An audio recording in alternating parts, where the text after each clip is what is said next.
بسم اللہ الرحمن الرحیم بسم اللہ الرحمن الرحیم وَيَتَّرَتَّبُ عَلَى مَا ذَكَرْنَا أُمُورٌ۔ بحث ہماری چل رہی تھی مطلق کی۔ صاحب کتاب نے کل یہ فرمایا تھا کہ مطلق کی ایک تعریف وہ ہے جو مشہور ہے کہ ما دل علی شیء فی جنسہ،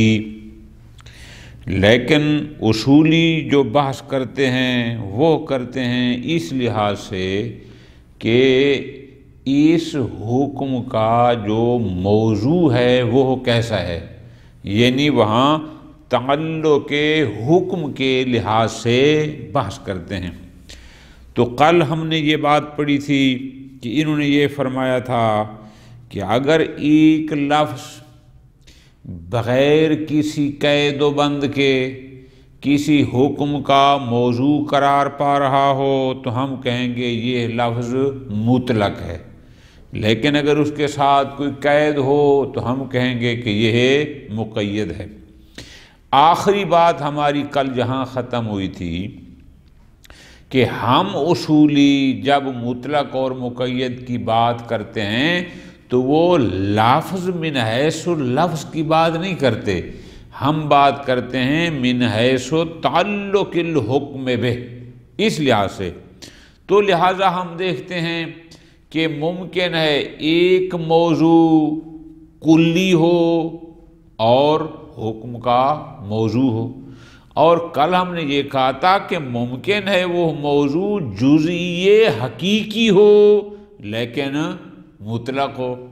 یعنی کل کی بات سے یہ نتیجہ ہم نے نکالا تھا کہ اس کا مطلب ہے اس موضوع کے لیے کلی ہونا ضروری، اگر کلی ہوگا تو وہ مطلق ہوگا بلحاظ افراد ہی،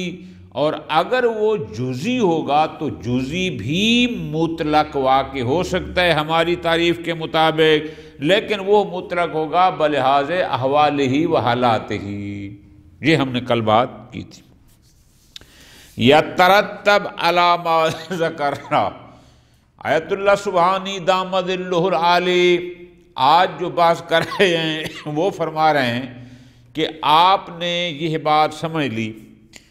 کہ ہم جو مطلق کی تعریف کر رہے ہیں وہ عام مشہور اور لغوی تعریف سے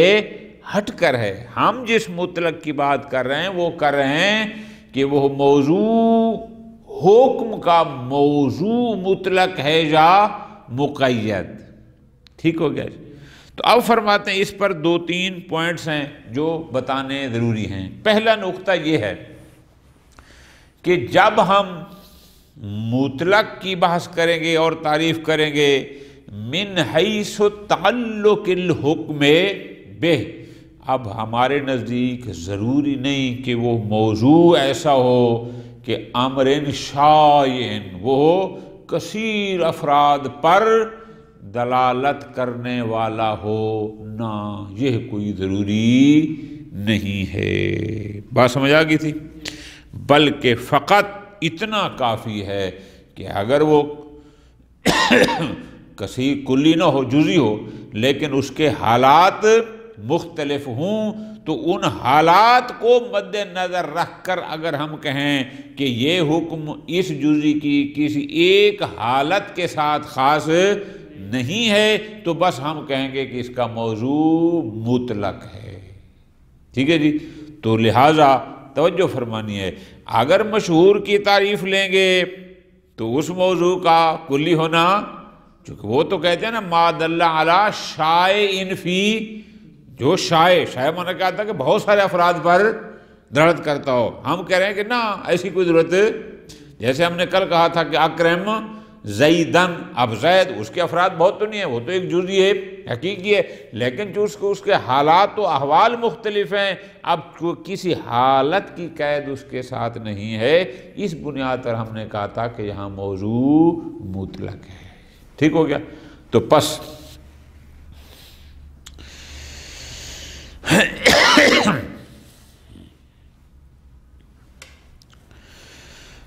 دوسرا نقطہ جو ہماری کل کی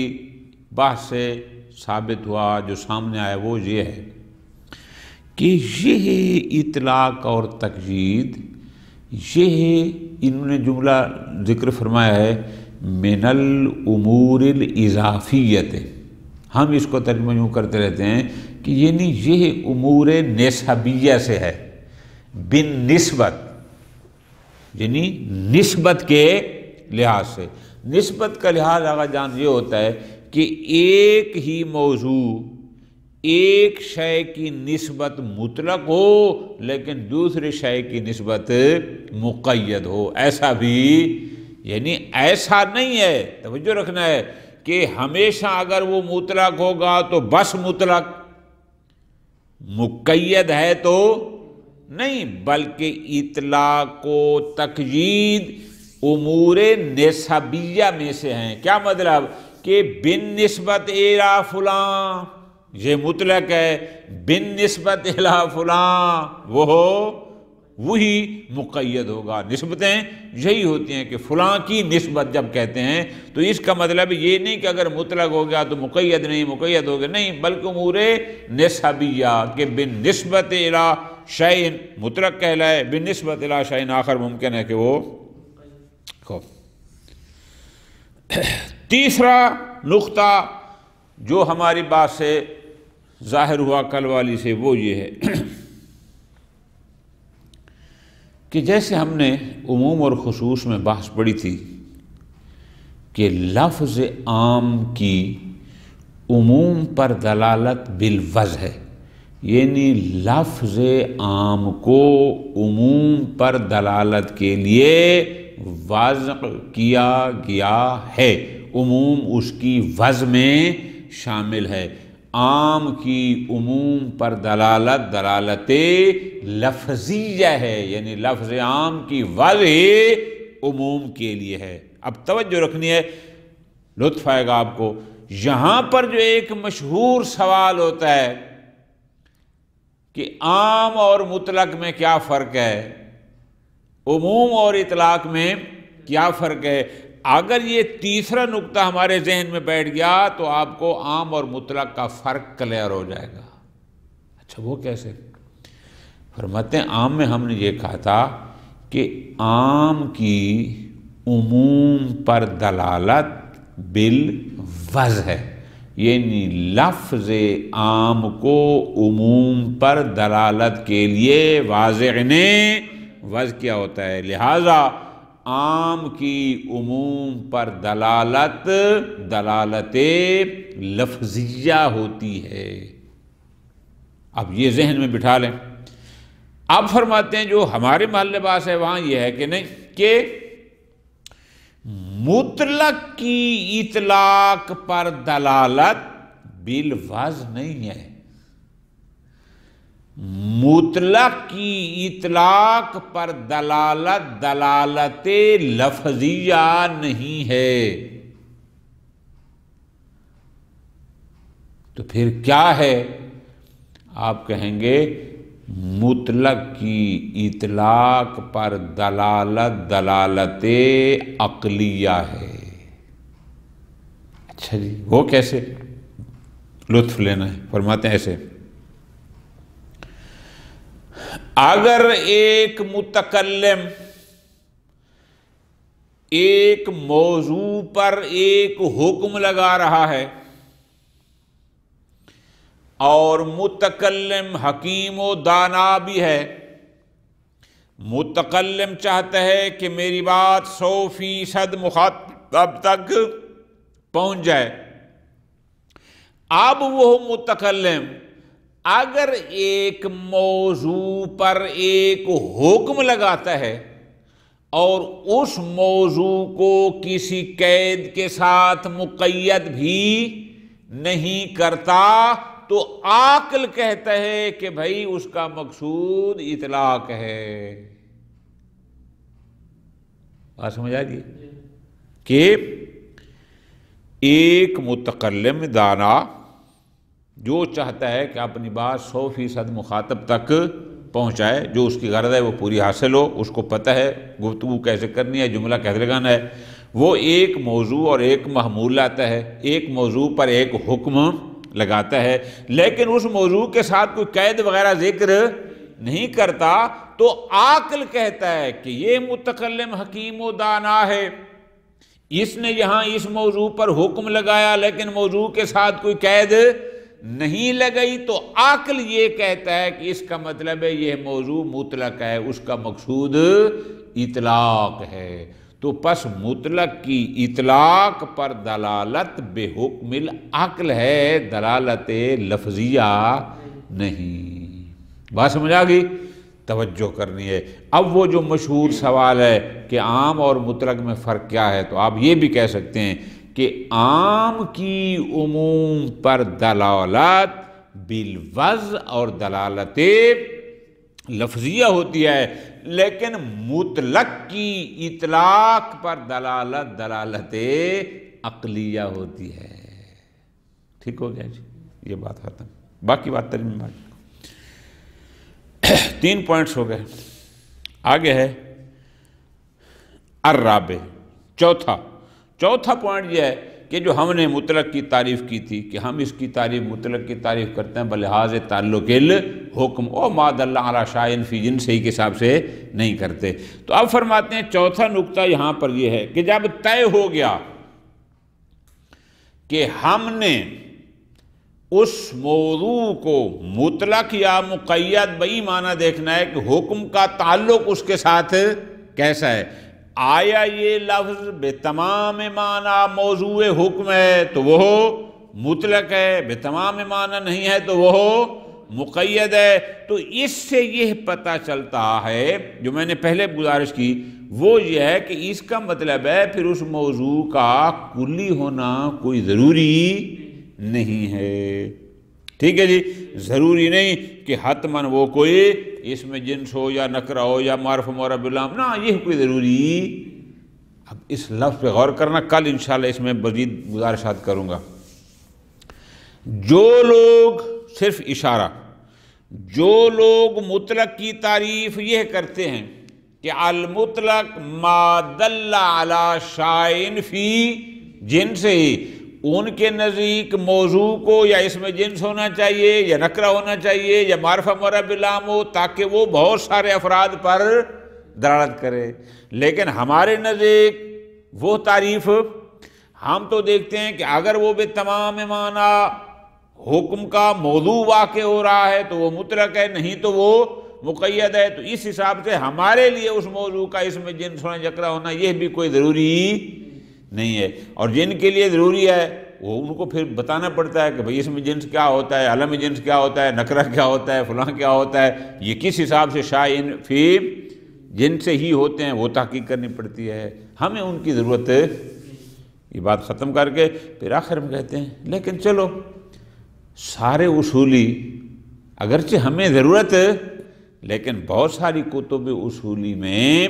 چونکہ مطلق کے لیے کچھ الفاظ نقل کیے گئے کہ یہ لفظ ایسا ہوتا ہے، یہ مطلق ہے، یہ مطلق ہے، تو ہم بھی چلو ان کی اتباع میں تھوڑی بہت اشارہ کر دیتے ہیں تاکہ ہمیں پڑھنے والے کو بھی اس کا پتہ ہونا چاہیے۔ وہ انشاءاللہ ہم پھر کل پڑھیں گے۔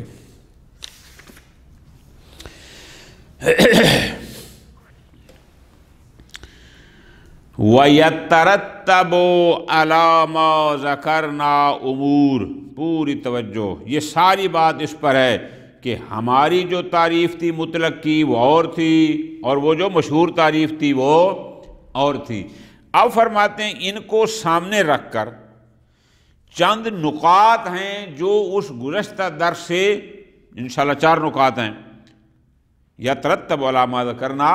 امور، یہ 4 چیزیں مرتب ہوتی ہیں، یہ اس سے ہم استنباط کرتے ہیں۔ نمبر 1، پہلی چیز جب ہم نے مطلق کی تعریف کلیئر کر دی کہ ہماری مطلق سے مراد کیا ہے، اطلاق و تغییر سے مراد کیا ہے، فرماتے ہیں پہلی چیز وہ یہ ہے لا یشترط فی المطلق، ہمارے نزدیک مطلق میں یہ شرط نہیں ہے ان یکون امرن شائعاً فی جنسہی، کہ وہ مطلق ایک ایسی چیز ہو جو اپنے اس میں شائع ہو، یعنی بہت زیادہ افراد پر دلالت کرتا ہو، نہ بہت زیادہ افراد ہونا ضروری نہیں۔ بل یکفی کونہ جزئیاً، بلکہ کافی ہے کہ مطلق ہو لیکن وہ ہو ہی بھی ایک جزئی، لیکن ایسا جزئی کہ ذا احوال، اس کے مختلف حالات ہوں اور حکم کو کسی ایک حال کے ساتھ مقید نہ کیا گیا ہو۔ پس فَلَوْ كَانَ مَوْضُوعًا لِلْحُكْمِ بِلَا قَيْد، لہذا اگر ایک لفظ ہے تو جزئی لیکن وہ حکم کا موضوع ہے بغیر کسی قید کے، فَهُوَ مطلق، ہم کہیں گے کہ یہ مطلق ہے، اور اگر مع القید ہے تو ہم کہیں گے یہ مقید ہے، وہ بے شک جزئی بھی کیوں نہ ہو۔ مثلا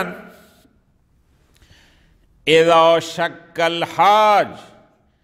فی جواز الطواف بالبیت مع خلو البیت عن الستر، کہ ایک حاجی صاحب بیت اللہ کا طواف کرنے آتا ہے اور دیکھتا ہے کہ بیت اللہ پر وہ جو غلاف چڑھا ہوا ہے وہ اس پر نہیں ہے، وہ شک کرتا ہے کہ پتہ نہیں بغیر غلاف کے اس کا طواف کرنا جائز ہے یا نہیں ہے، فَيَصِحُّ لَهُ التَّمَسُّكُ، اس کو چاہیے کہ وہ اس قرآن مجید کی اس آیت کے ساتھ تمسک کر سکتا ہے، کیا کہ اس کا مطلب ہے بغیر غلاف کے ہو پھر بھی طواف ہو جاتا ہے۔ وہ کیا ہے؟ پوری آیت آقا جان یہ ہے، سورہ حج آیت نمبر 29، پوری آیت ہے ثُمَّ لْيَقْضُوا تَفَثَهُمْ وَلْيَذُوقُوا نُذُورَهُمْ وَلْيَطَّوَّفُوا بِالْبَيْتِ الْعَتِيقِ، یہ بات ہے۔ وہ جب ہم لوگ منا سے آ جاتے ہیں، عرفات کے سارے منا، عرفات کے حکام جو ہوتے ہیں بجا لا جاتے ہیں، احرام وغیرہ کھول دیتے ہیں، تو اب حکم ہوتا ہے کہ تم آؤ اپنی میل کچیل دور کرو اور اپنی نظریں وغیرہ پوری کرو، الاخری وہ اس سے مراد ہے۔ تو اب وَلْيَطَّوَّفُوا بِالْبَيْتِ الْعَتِيقِ، اب اس میں لفظ کا استعمال ہوا بیت، اس کے ساتھ کوئی قید نہیں ہے۔ پس لَوْ كَانَ السِّتْرُ شَرْطًا لِلصِّحَّةِ، اگر بیت پر غلاف کا ہونا شرط صحت طواف ہوتا، کان علیہ البیان، تو اللہ پر لازم تھا کہ اس شرط کو بھی، اس قید کو بھی ساتھ بیان کرتے۔ کیوں؟ اذا کانت الآیۃ فی ذلک، چونکہ آیت مقام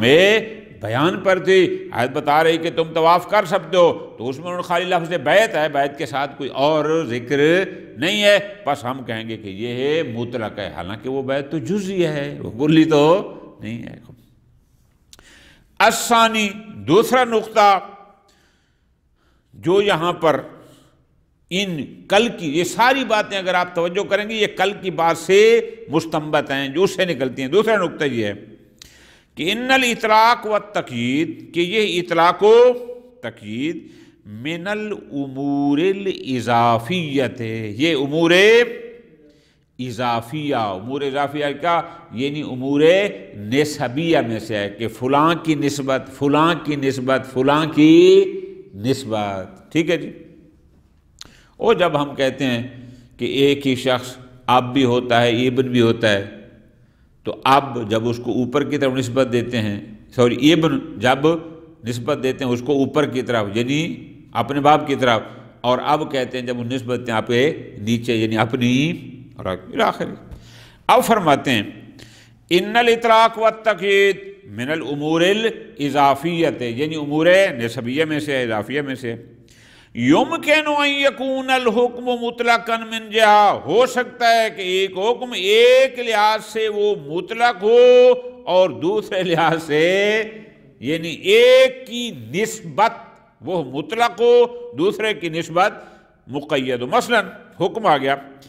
اطعم انسانا فی المسجد، اب انسان توجہ فرمانی ہے، عالم بھی ہوتا ہے، جاہل بھی ہوتا ہے، مسلم بھی ہوتا ہے، کافر بھی ہوتا ہے، لیکن انسان کے ساتھ اگر اس کو نسبت دیں گے علم کی طرف، نسبت دیں اسلام کی طرف، تو اس لحاظ سے وہ انسان مطلق ہے، لیکن اس لحاظ سے کہ مکان کی طرف نسبت دیں گے تو وہ ہوگا مقید، کہ اگر مسجد میں ہو تو اس کو اطعم، اب ہے وہی، اب فرماتے ہیں فَهُوَ مُطْلَقٌ مِنْ جِهَةِ كَوْنِ الْمَوْضُوعُ هُوَ الْإِنسان، اس لحاظ سے اگر دیکھیں کہ موضوع انسان ہے نہ کہ انسان عالم، تو یہ ہے یعنی بالنسبت الی العلم وہ مطلق ہے، وَمُقَيَّدٌ بِتَقْيِيدِ مَكَانِهِ بِالْمَسْجِدِ، لیکن اس لحاظ سے دیکھیں کہ وہ اور بنسبت الی مکان کہ اس میں قید ہے، کیا کہ مسجد میں ہو تو اطعم، یہی جملہ ہے نا کہ اطعم انسانا فی المسجد، تو اس لحاظ سے ہے وہی، لیکن ایک نسبت کے لحاظ سے وہ مطلق ہے، دوسرے کے لحاظ سے وہ مقید ہے۔ الثالث، تیسرا نقطہ جو یہاں سے ظاہر ہوتا ہے وہ یہ ہے یظہر من التعریف المشہور، کہ اگر ہم مشہور کی تعریف کو لیں، مشہور کی تعریف آجان یہ تھی ما دل علی شائع فی جنسی، اگر ہم ان کی بات کو لیں تو اس کا مطلب ہے ان الاطلاق من المدالل اللفظیت، کہ اطلاق لفظ مطلق کا مدلول لفظی ہے، کیا کہ مطلق کی اطلاق پر دلالت بالوضع ہے، یعنی مطلق بلحاظ وضع دلالت کرتا ہے اطلاق پر، او جیسے لفظ عام بالوضع دلالت کرتا تھا عموم پر، بس جیسے عام کی ذات عموم پر دلالت لفظیہ ہے، اسی طرح مطلق کی بھی اطلاق پر۔ لیکن فرماتے ہیں والحق، لیکن قول حق یہ ہے کما سیدتا دیو کے بتائیں گے بھی کہ ان الاطلاق من المدالل العقلیہ، کہ مطلق کا جو اطلاق ہے یہ اطلاق مطلق کا مدلول لفظی نہیں بلکہ مدلول عقلی ہے، مطلق کی اطلاق پر دلالت بالوضع نہیں ہے، دلالت لفظی نہیں بلکہ یہ دلالت عقلیہ ہے۔ وہ کیسے؟ فرماتے ہیں بھئی معنی اذا کان المتکلم حکیما، کہ ایک کلام کا متکلم حکیم و دانا ہے، ٹھیک، غیر ناقض لغرضہ، اور وہ اپنی غرض کا ناقض نہیں ہے، یعنی وہ چاہتا ہے جو اس کا مقصود ہے وہ بھی پورا پہنچ سکے، وجعل الشیء بلا قید موضوعا للحکم، اور وہ کسی چیز کو بغیر کسی قید کے ایک حکم کا موضوع کرتا ہے کہ فلاں شے کے لیے یہ حکم ہے اور اس کے لیے کوئی قید بھی نہیں لگاتا، کشف ذالک، وہ اس بات سے کشف کرتا ہے کہ انہو تمام الموضوع، کہ وہ شے اس کا وہ ساری کی ساری تمام موضوع ہے، لہٰذا حکم ان کے سب کے لیے ہے۔ وَإِلَّا كَانَ نَاقِضًا لِغَرَضِهِ، کیوں؟ اگر وہ شے بغیر قید تمام موضوع نہ ہوتی اور وہ قید کو ذکر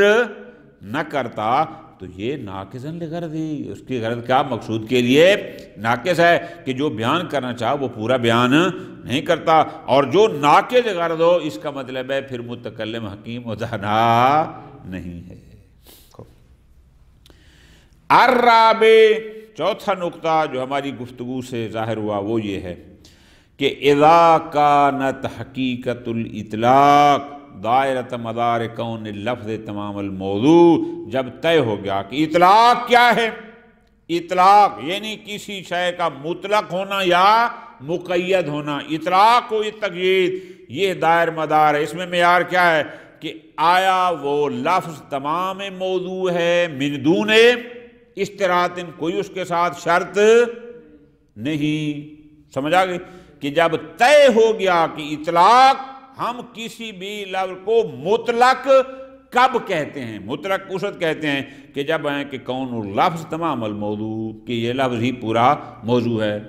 تو اس کا مطلب ہے من دون اشتراط، یہ شرط نہیں ہے کہ وہ موضوع اس میں جنس ہو، وہ موضوع اس میں نکرہ ہو، وہ موضوع معرفہ معرب لام ہو، تو اس کا مطلب پھر نحن فی غنن، تو پھر ہمیں ضرورت ہی نہیں ہے اس بات کی عن اضافت القول کہ ہم پھر اس میں جنس اور نکرہ اور معرف باللام کے حقائق کی بحث کریں اور بتائیں کہ وہ کیا ہوتے ہیں، کس پر دال کرتے ہیں، ہمیں ان کی کوئی ضرورت ہی نہیں ہے۔ ہاں من فسر الاطلاق بشیوع، لیکن جو کہتا ہے کہ مطلق وہ ہوتا ہے کہ جو او ما دل علی شائن، جو شیوع کے ساتھ اس کی تفسیر کرتا ہے، فلا محیص لہ، اب اس کے پاس کوئی چارہ نہیں، اس کو چاہیے کہ یعنی تکلم، کہ وہ بتائے حقائق تلک الاسماء، کہ اس میں جنس کسے کہتے ہیں، نکرہ کیا ہوتا ہے، اس کی داد کس پر ہوتی ہے، معرف باللام کیا ہوتا ہے، الی آخرہ۔ ہمیں اس کی ضرورت نہیں ہے۔ لیکن آخر میں کہتے ہیں وہی سو انہا ذکرت فی الکتب الاصولیہ، لیکن ہم دیکھتے ہیں کہ جن علماء نے کتب اصول میں الفاظ کی بات کی ہے، اور جب وہ مطلق اور مقید میں آتے ہیں تو وہ پھر الفاظ مطلق کو بھی ذکر، اگرچہ ہمیں ضرورت نہیں ہے لیکن چونکہ وہ کرتے ہیں، نشیر الیہ علی سبیل الاجمال، ہم بھی تھوڑا تھوڑا ان کی طرف اشارہ کر دیتے ہیں، ورنہ ہمیں ضرورت نہیں ہے۔ صلی اللہ علی محمد وعلی محمد۔